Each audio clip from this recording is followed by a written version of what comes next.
Shark Lady, the true story of how Eugenie Clark became the ocean's most fearless scientist. Written by Jess Keating, illustrations by Marta Alvarez Minguez.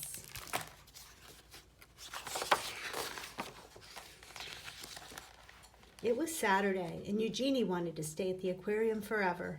She wanted to smell the damp, salty air and stare at the glittery rainbow of fish. She wanted to keep watching her favorite animals, the sharks. Eugenie pretended she was walking on the bottom of the sea. What would it be like to swim with her sharks? To breathe underwater with gills of her own? More than anything, she wanted to find out. When the summer came, Eugenie's mother took her to swim at the beach in Atlantic City. Stuffing sticky gum into her ears to keep the water out, Eugenie dove down, down, down.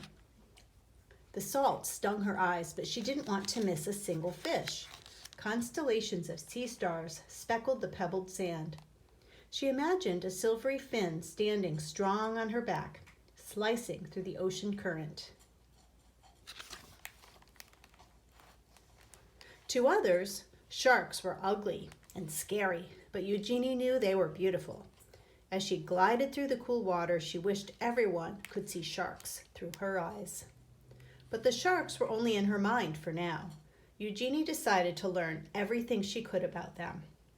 So she dove. This time into books. Whale sharks, nurse sharks, tiger sharks, lemon sharks. Eugenie wanted to know about them all. She also joined the Queens County Aquarium Society as its youngest member. Eugenie's notebooks filled with sharks. They swam in her daydreams and on the margins of her pages. At home, Eugenie's mother surprised her with an aquarium of her own. A 15-gallon tank was much too small for sharks, but Eugenie saved her allowance to buy guppies, clownfish, and coral red snails. It felt as big as an ocean in her room. Their small apartment became an aquarium, a laboratory, and a sanctuary. As she grew older, many were still telling Eugenie what to do. Forget those sharks. Be a secretary. Be a housewife.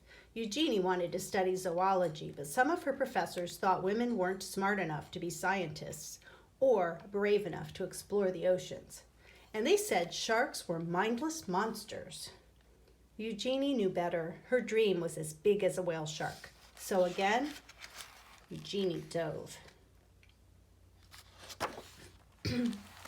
She plunged into every course she could. Her laboratory became her home.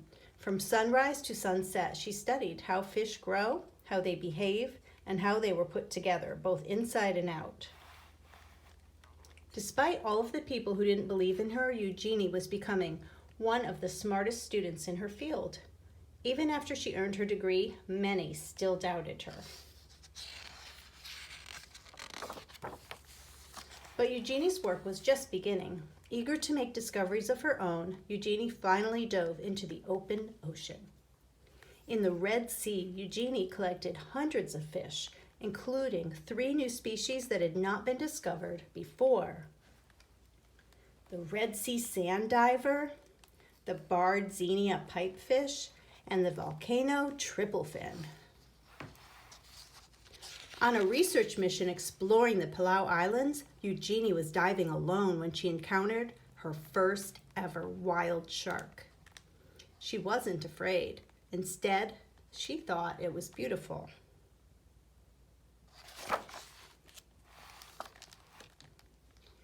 In Isla Mujeres, she dispelled the myth that sharks must keep moving to stay alive when she swam through dark caves, still and silent, full of resting sharks. Eugenie's daring heart grew bolder with each dive. Soon they began to call her Shark Lady. Eugenie had proven she was smart enough to be a scientist and brave enough to explore the oceans. As her courage grew, she began to love and understand her beloved sharks more and more. But she never forgot how many still believed that sharks were mindless killers. Because of their scary reputation, humans were hunting sharks all over the world. Eugenie knew that sharks weren't stupid or mean. She was determined to prove everyone wrong. Eugenie fished through her mind and devised a brilliant experiment. Could she train a shark the way a person trains a dog? Were sharks much smarter than anyone knew? They were. Eugenie was the first scientist in the world to train sharks, and even learned they could remember their training for at least 2 months after. Sharks were not mindless killers. Sharks were beautiful. Sharks were smart. They deserved to be studied, protected, and loved, and Eugenie's dream was now a dream come true.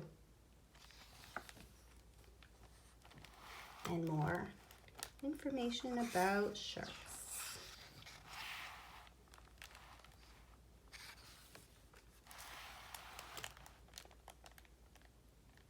And this is the timeline of when she was born, May 4th, 1922. All the different things that she did. If you guys want, you can pause it here and read some of these. And the end.